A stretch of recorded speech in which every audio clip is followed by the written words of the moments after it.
इस बीच सूत्रों से बड़ी खबर ये आ रही है कि कि 60 विधायकों वाले बागी खेमे ने टीएमसी के लोकसभा और राज्यसभा सांसदों से संपर्क साधना शुरू कर दिया है।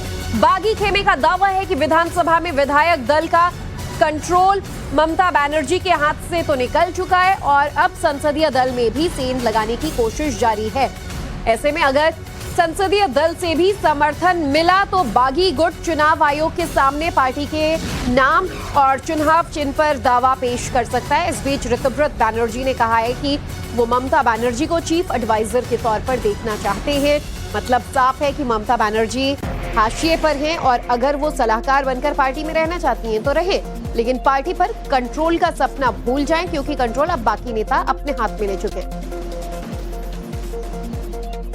लेटर दिया, अभी जो एलओपी का रूम है वो अलॉट कर दिया गया है। एलओपी वहां पे बैठे हुए हैं। हम लोग चाहेंगे कि ममता दी हमारी एडवाइजर बन के रहे, हमें सलाह दे और हम लोग ये एलओपी और चीफ व्हिप को लेके दल को अच्छे से चलाए विधानसभा के अंदर। दल का जो दुर्गति है ये तो सब कोई बोल रहा है कि इस पे कहीं ना कहीं अभिषेक बनर्जी का विफलता है। तो अगर अच्छा होने से आप उसका श्रेय लेते हो तो खराब होने से भी उसका जिम्मेदारी लेना पड़ता है। अभिषेक बनर्जी का कोई भूमिका ही नहीं रहेगी, उनका साथ ये हमारा लेजिस्लेटिव पार्टी का कोई संबंध ही नहीं है, उनके साथ आवाम का भी कोई संबंध नहीं है, दूर दूर तक बंगाल का आवाम का कोई संबंध नहीं है। अगर संबंध होता तो 26 दिन छुपे नहीं रहते थे, निकल कर आते थे। जैसे चोरों को पीटा जाता है ऐसा पीटा गया। ममता बनर्जी का सवाल है, हम लोग मानते हैं कि Mamata Banerjee is a very tall leader और हमारा लेजिस्लेटिव पार्टी का उनसे आवेदन रहेगा कि हमारा चीफ एडवाइजर के तहत हम लोगों का मार्गदर्शन करते रहें। ऋतुव्रत साहा को आपने सुना कि हमारी चीफ एडवाइजर बने, मार्गदर्शन करें ममता बनर्जी। ऐसे में अब देखिए टीएमसी में दो फाड़ तो साफ तौर पर सामने आ चुका है और ऐसे में इलेक्शन कमीशन की भूमिका जो है वो बेहद अहम हो जाती है। खैर, टीएमसी में अब दो फाड़ की संकट में इसी की भूमिका क्यों अहम है ये भी मैं आपको विस्तार से बताती हूँ।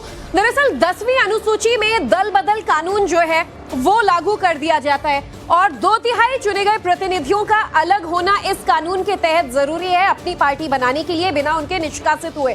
अब पार्टी पर नियंत्रण किसका है ये फैसला इलेक्शन कमीशन को करना होगा, चुनाव आयोग को करना होगा और इलेक्शन कमीशन इस बात की जांच करेगा कि पार्टी संगठन किसके हाथ में दी जाए।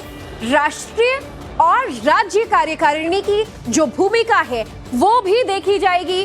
पार्टी संविधान, चुने हुए प्रतिनिधियों का रुख भी देखा जाएगा। इसके अलावा इलेक्शन कमीशन जो है वो इन तमाम पहलुओं का ये बारीकी से अध्ययन करेगा। लेकिन इसमें सबसे बड़ा फैक्टर है 2/3 का, चाहे वो राज्य स्तर पर हो या राष्ट्रीय स्तर पर पार्टी के नेताओं का इसे लेकर क्या रुख रहता है। इलेक्शन कमीशन इन तमाम बातों की जांच करने के बाद अपना फैसला सुना सकता है पार्टी के सिंबल को लेकर, पार्टी के अस्तित्व को लेकर। वहीं दूसरी तरफ ममता बनर्जी के खेमे से कुणाल घोष का बयान सामने आया है। कुणाल घोष का दावा है कि ममता मतलब टीएमसी और टीएमसी मतलब ममता बनर्जी। कुणाल घोष ने साथ ही ये दावा किया कि कुछ विधायकों पर दबाव डाला जा रहा है। तो बनर्जी तो एक्सपेल्ड है, तो उनके साथ जो 60 विधायक है वो हो सकता है, बहुत सारा प्रेशर है, वो सब हो सकता है। तृणमूल कांग्रेस हमको पूछने का जरूरत नहीं है। आप ये बंगाल का धरती में, पूरा इंडिया में, जहां पर पूरा वर्ल्ड में जहां पर बंगाल का इंफॉर्मेशन है, पूछ कर आइए तृणमूल कांग्रेस किसका है। लोग बोलेंगे ममता मीन्स तृणमूल, तृणमूल मीन्स ममता दीदी। तो इसका साथ दूसरा कोई कंपैरिजन नहीं होता। तो ममता बनर्जी के बिना टीएमसी का अस्तित्व नहीं है, लेकिन ये इस सवाल का जवाब तो इलेक्शन कमीशन को देना है, उनके विधायकों को देना है, नेताओं को देना है। जनता ने तो दे ही दिया है। पूजा लगातार हमारे साथ मौजूद है। पूजा, ये दावा आपने सुना कुणाल घोष का जो कह रहे हैं ममता मतलब टीएमसी, टीएमसी मतलब ममता, लेकिन कुछ लीगैलिटीज भी होती हैं जो संविधान के दायरे में आती हैं। ऐसे में 2/3 विधायक पहले अपना बागी रुख दिखा चुके हैं। तो क्या वाकई टीएमसी का अस्तित्व अब ममता के भरोसे, ममता दीदी के भरोसे बचेगा?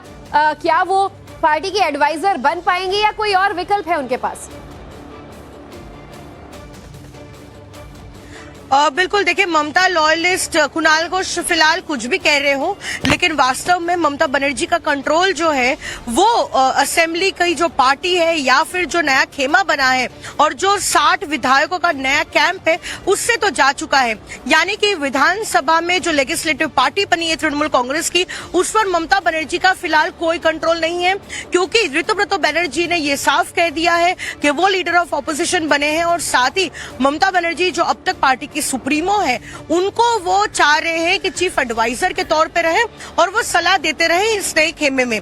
तो अब जो नया स्टेप है, ये जो विरोधी खेमा बना है, उनके सूत्र हमको बताते हैं कि अब नेक्स्ट स्टेप ये होगा कि किस तरह से संसदीय दल जो है तृणमूल कांग्रेस का, उसे तोड़ा जाए, लोकसभा और राज्यसभा में किस तरह से जो है मेजोरिटी पाली जाए और उसके बाद ही जो है चुनाव आयोग में जाएगा ये जो नया खेमा बना है तृणमूल कांग्रेस का, ताकि वो नाम और निशान यानी कि पार्टी सिंबल और ऑल इंडिया तृणमूल कांग्रेस का नाम बुरे दौर से गुजर रही, कहना गलत नहीं होगा। 15 साल बाद इलेक्शन हारे टीएमसी ममता के हाथ से निकल रहा है और ऐसे में अब सिर्फ राज्य नहीं, राष्ट्रीय स्तर पर भी टीएमसी का क्या होगा वो सांसदों से बातचीत के बाद, उनके रुख के बाद पता चल पाएगा। शुक्रिया।